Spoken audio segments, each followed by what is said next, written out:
Los apóstoles dicen que eran hombres sin letra y eran del vulgo, pero les reconocían que habían estado con Jesús. La gente les reconocía, la gente decía, estos estuvieron con Jesús, estos no tienen letra, y miren cómo están hablando, porque Jesús tenía palabras, y las palabras que tenía Jesús eran palabras que le daba el Espíritu Santo, era la unción sobre él. Todo lo que Jesús hacía era por la unción, todo lo que Jesús hacía era por el Espíritu Santo. Por eso es que su ministerio comienza luego de él haber recibido el Espíritu Santo y recibido el poder del Espíritu Santo. Ahí donde el médico Lucas dice en el capítulo 4 versículo 8, Jesús abre el libro del profeta Isaías y dice: el Espíritu de Jehová el Señor está sobre mí. El Espíritu de Jehová el Señor está sobre mí por cuanto me ha ungido. Así que prepárense ahora. Diga gloria a Dios. Porque antes no, pero ahora sí. Ahora el Espíritu de Jehová el Señor está sobre mí por cuanto me ha ungido para sanar a los quebrantados de corazón, para predicar el Evangelio, para libertar a los cautivos. El ministerio terrenal de Jesús fue un ministerio de poder sobrenatural, de milagros, muertos que resucitaban, leprosos que eran limpiados, paralíticos que eran levantados. Cuando vemos el Evangelio, vemos los milagros, los prodigios, las sanidades, las liberaciones, y todo era por la unción que había recibido Jesús. Por eso en Hechos capítulo 10 versículo 38 dice: y como Dios ungió con el Espíritu Santo y con poder a Jesús de Nazaret, y como éste anduvo haciendo bienes y sanando a todos los oprimidos por el diablo, porque Dios estaba con él. Ahora, necesitamos la unción para ministrar y no siempre estamos fluyendo en la unción. Jesús se apartaba a lugares desiertos y oraba. Y luego descendía, y dice que cuando descendía, cuando venía de esos lugares o descendía del monte, las multitudes venían a él. ¿Por qué las multitudes venían a él? Porque él descendía ungido. Él bajaba de la montaña ungido. Él no había ido a estar allá a jugar, a pasear. Él fue allá al monte, subía para orar al Padre y para recibir de la unción del Espíritu Santo, para fluir en el poder de Dios. Y luego descendía y liberaba a la gente y hacía milagros.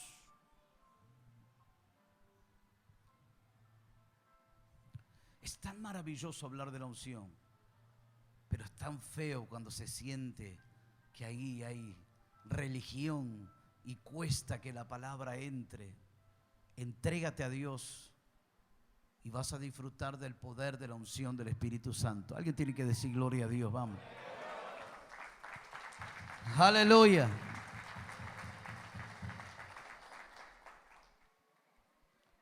Ahora los apóstoles se movieron de la misma manera. Por eso es que Jesús les dijo: no se vayan de Jerusalén. Ustedes se tienen que quedar ahí y tienen que esperar. En Hechos capítulo 1 versículo 14 Jesús les dijo que esperasen. En Lucas 24, 49 Jesús les dijo que se queden en Jerusalén hasta que sean investidos con el poder de lo alto. Ahora en Hechos capítulo 4 vemos que ellos volvieron a orar y volvió una llenura del Espíritu Santo. Volvió un mover sobrenatural de Dios sobre ellos. Dice: y cuando hubieron orado, el lugar donde estaban congregados tembló y todos fueron llenos del Espíritu Santo. Hechos capítulo 4. Hechos capítulo 2, ellos recibieron poder. Hechos capítulo 4, ellos recibieron gran poder. Ahora, ¿qué pasó de Hechos capítulo 2 a Hechos capítulo 4? Entre Hechos capítulo 2 y Hechos capítulo 4 hubo una sanidad y hubo una persecución. Esto es muy interesante, porque muchas veces somos perseguidos por las tinieblas, somos perseguidos por la religión, somos perseguidos por demonios que se manifiestan en personas, hablando mal, criticando, tratando de destruir, difamando, mintiendo, tratando de dividir, de separar. Hay persecución. Primero fue sanado el hombre que estaba en la puerta del templo de la Hermosa, Hechos capítulo 3. Y por esa sanidad vino la persecución. Por eso siempre que tengamos servicios de sanidad, de liberación, prepárese. Porque se van a levantar los que critican, se van a levantar los que serán usados por Satanás para tratar de detener ese mover. Y en Hechos capítulo 4 volvieron a orar y dijeron: Padre, mira sus amenazas.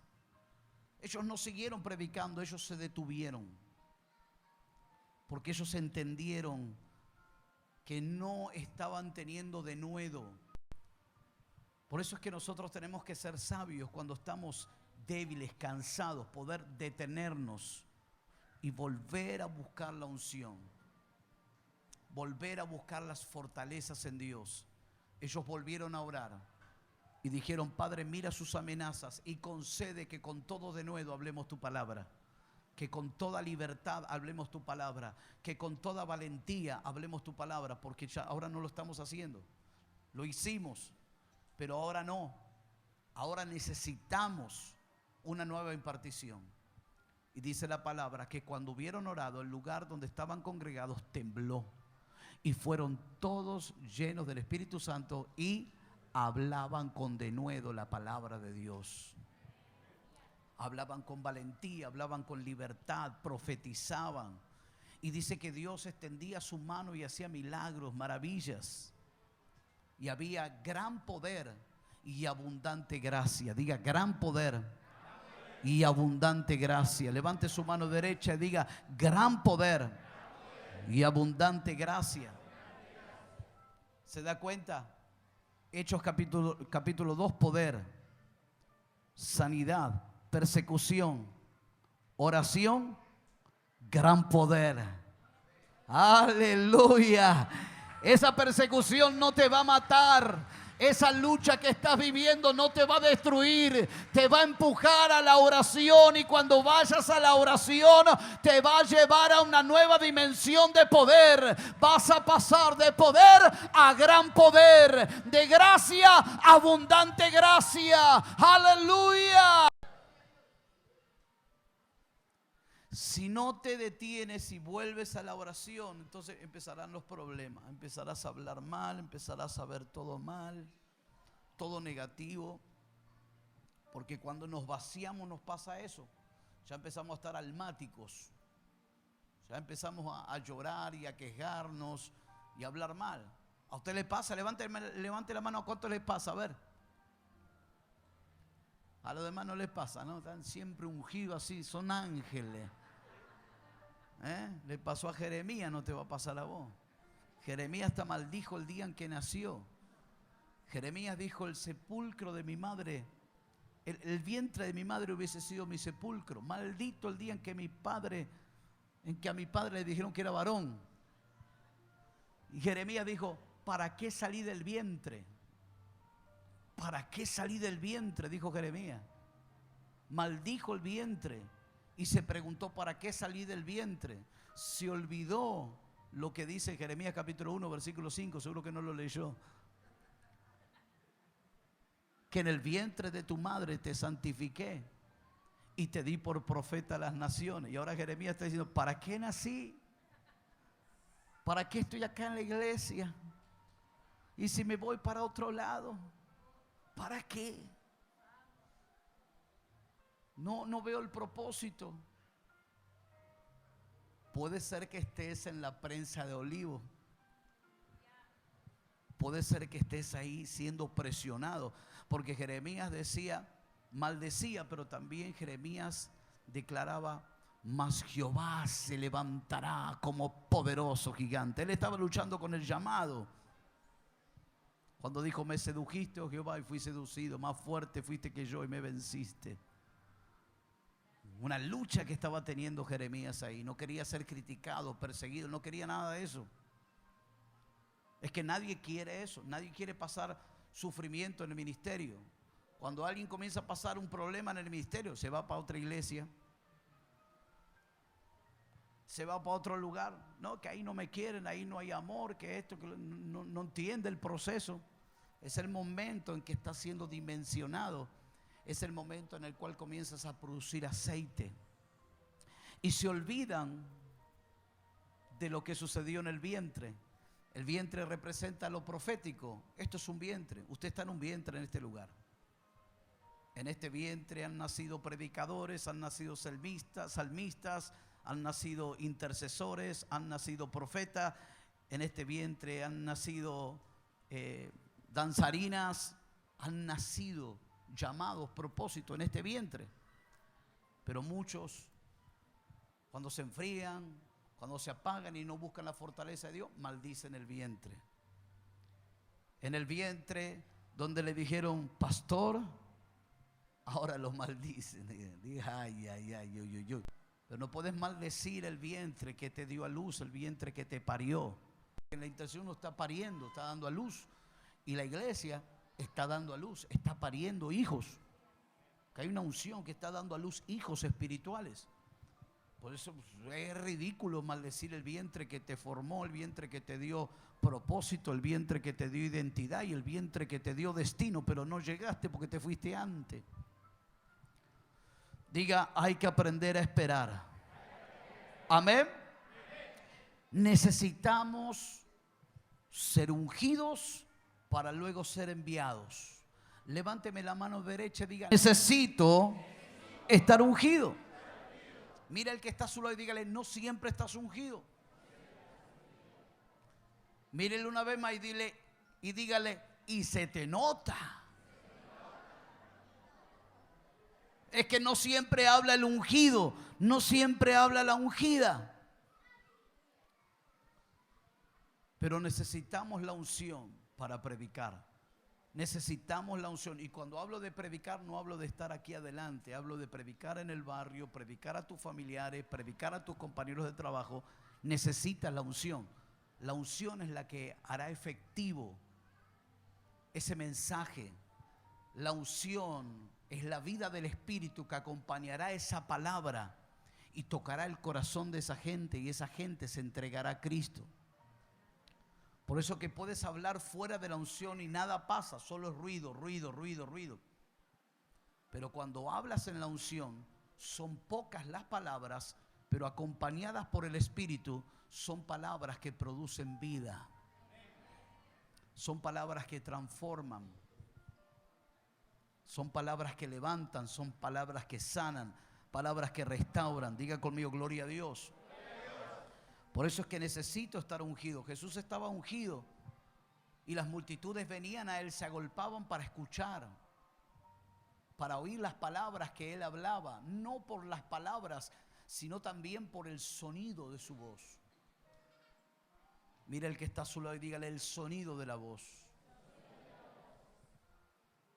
Uno puede identificar la unción en el sonido. Por eso es muy importante el sonido. Los que fluyen en la unción lo saben muy bien, que es muy importante el sonido. Porque el sonido te puede distorsionar el timbre de voz y puede dañar el fluir de la unción. Una predicadora, una mujer de milagros muy conocida, se llamaba Kathryn Kuhlman. ¿Cuántos conocieron o escucharon hablar de ella?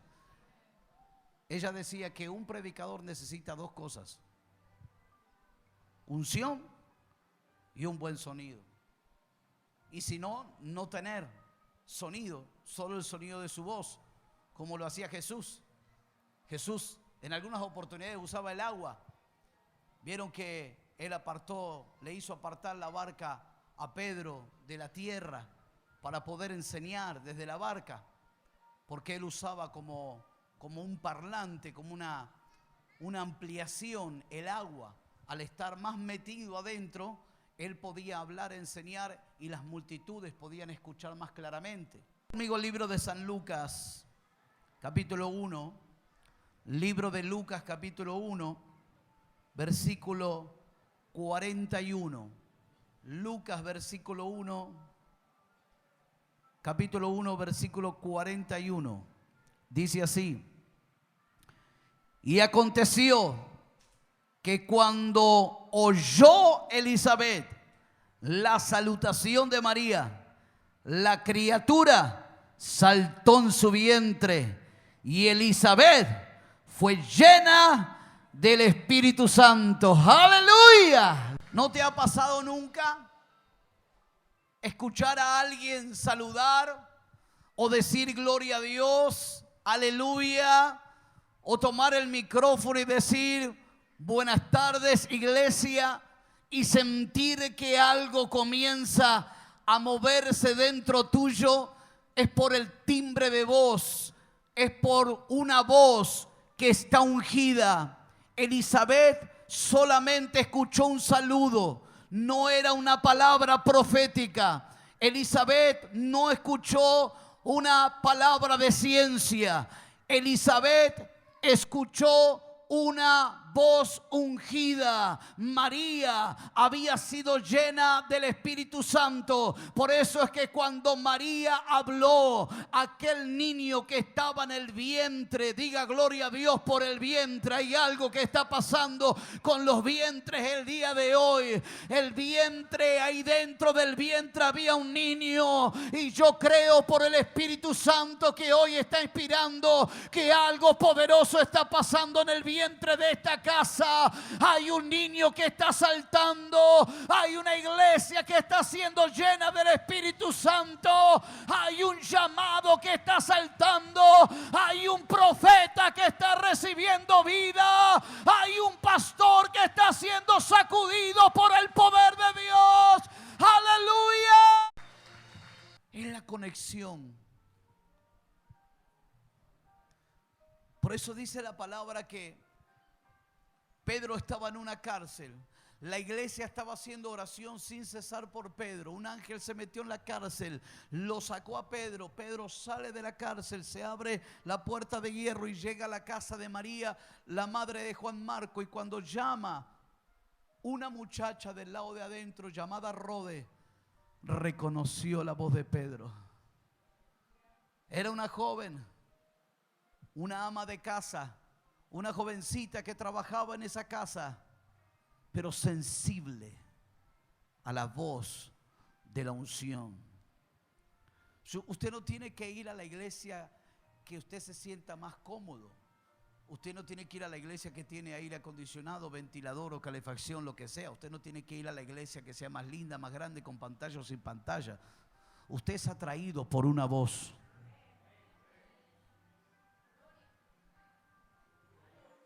Mis ovejas oyen mi voz y yo las conozco y ellas me siguen. Diga gloria a Dios. Aleluya. Usted está acá por una voz que te ministra, una voz que te levanta, una voz que te restaura, una voz que te imparte, una voz que cuando la escucha eres lleno del Espíritu Santo. Aleluya.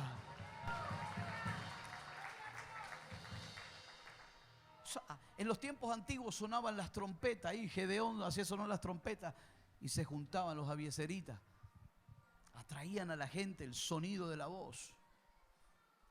Cuando rompían los cántaros que estaban con teas ardiendo dentro, quebrantaban los cántaros.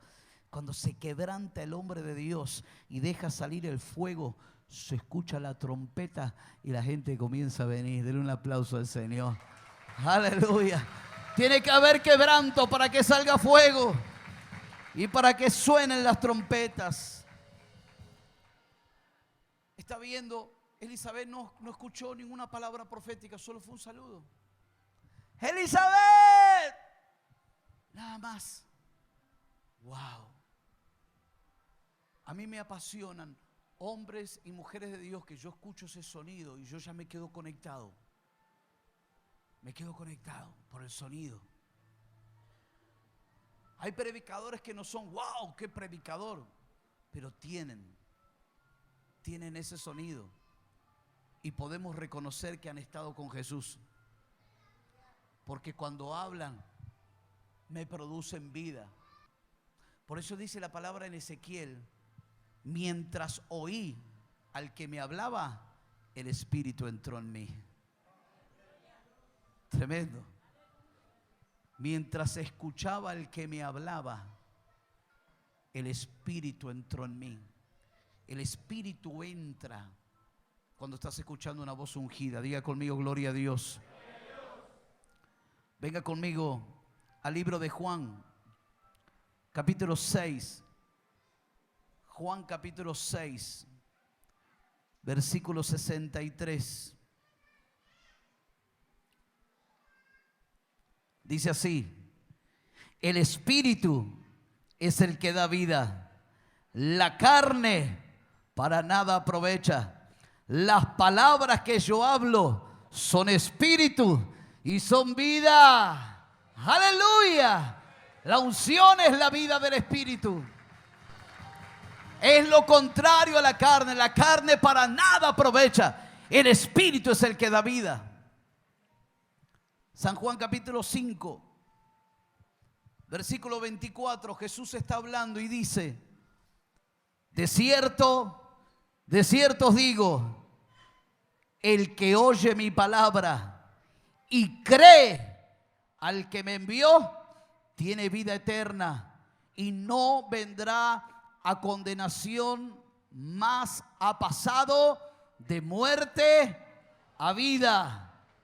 Versículo 25, de cierto os digo, viene la hora, y ahora es, grítelo, y ahora es, cuando los muertos, diga los muertos, oirán la voz del Hijo de Dios, y los que la oyeren vivirán. Los que la oyeren, los que escucharen esa voz, recibirán vida, así como nosotros hemos recibido vida. ¡Aleluya! La hora es, y ahora, diga, es ahora. ¿Cuántos hijos de Dios hay en este lugar? Usted tiene vida. Mire, voy a continuar leyendo. Versículo 26 del mismo capítulo de San Juan. Porque como el Padre tiene vida en sí mismo, así también ha dado al Hijo el tener vida en sí mismo. Diga gloria a Dios. Venga conmigo a San Juan capítulo 14, versículo 19. San Juan 14, versículo 19. Todavía un poco y el mundo no me verá más, pero vosotros me veréis, porque yo vivo, vosotros también viviréis. Esta palabra me sacudió cuando estuve en el África. Cuando un evangelista pasó a predicar y soltó esta palabra, me sacudió. Porque Jesús diciéndonos a nosotros: por cuanto yo vivo, ustedes también van a vivir. Por cuanto yo vivo, vosotros también viviréis. No sé si lo estás recibiendo. Por cuanto yo vivo, dice Jesús, ustedes también tendrán vida. Aleluya. Por cuanto yo tengo vida, ustedes también tendrán vida. Todo lo que es muerte tiene que ver con pobreza, ruina, enfermedad, escasez, pecado, separación, destrucción. Todo lo que es vida tiene que ver con salud, prosperidad, bienestar, restauración, sanidad, gozo, alegría, fe, el fruto del Espíritu, el amor. Diga gloria a Dios. Eso es vida, porque la vida es la unción, es el Espíritu Santo, es el Espíritu el que da vida. San Juan capítulo 14 les acabo de leer, ¿verdad? Versículo 20. En aquel día vosotros conoceréis que yo estoy en mi Padre y vosotros en mí y yo en vosotros. El que tiene mis mandamientos y los guarda, ese es el que me ama. Y el que me ama será amado por mi Padre, y yo le amaré y me manifestaré a él. Tienes que aplaudirle, tienes que aplaudirle. Son palabras de Jesús. Aleluya. El que tiene mis mandamientos y los guarda, ese es el que me ama. El que me ama no es aquel que viene y levanta sus manos y canta muy lindo. No. El que me ama es el que hace mi palabra, el que la pone por obra. Ese es el que me ama, el que guarda la palabra en su corazón, el que la practica, el que la vive. Hay un proverbio que dice que los amadores de su palabra o los amadores de tu palabra nunca serán ofendidos. Otra versión dice: los amadores de tu palabra no hallarán tropiezo. ¿Por qué? Porque los que aman la palabra y la ponen por obra, ellos siempre van a perdonar y van a tener el amor de Dios fluyendo. ¿Me explico? Porque el Espíritu es el que produce el fruto, el amor en nuestros corazones. Diga conmigo, gloria a Dios. Por eso el que ama la palabra no hallará tropiezo, no será ofendido. Porque el que ama la palabra, dígalo conmigo, el que ama la palabra es el que está andando en el Espíritu. Andar en el Espíritu es andar en la palabra y no satisfacer los deseos de la carne. Entonces, si ando en la palabra, estoy andando en el Espíritu. Y si ando en el Espíritu, el fruto del Espíritu es el amor, entonces no puedo ser ofendido. Por momentos sí, claro. Pero no, amo tu palabra. ¿Qué amas más, la ofensa o la palabra?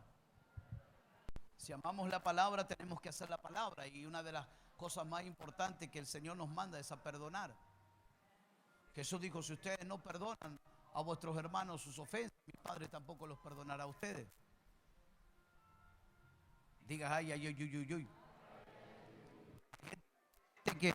Hay gente que no perdona, y se me corta un poco el sonido, hay gente que no perdona, y para no perdonar lo que hace es cambiarse de iglesia. Eso es una tontera.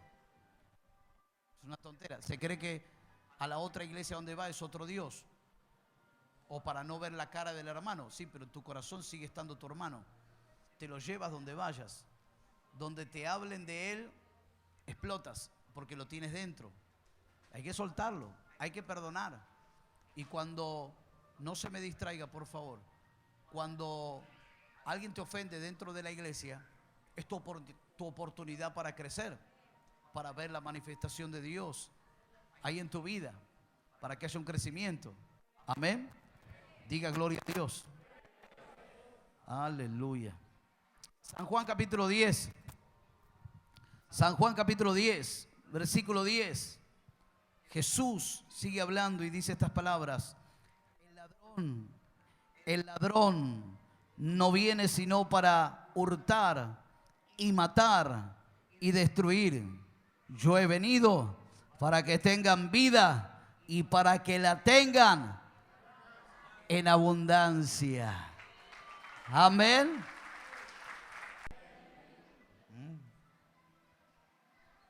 Efesios capítulo 2, versículo 1. Y Él os dio vida a vosotros cuando estabais muertos en vuestros delitos y pecados. ¿Qué es lo que te dio? Cuando estabas, ¿qué? ¿Cómo estabas, ¿Cómo estabas, Estabas muerto en delitos y en pecados, separado de Dios, separado de la vida de Dios, totalmente alejado, perdido, extraviado.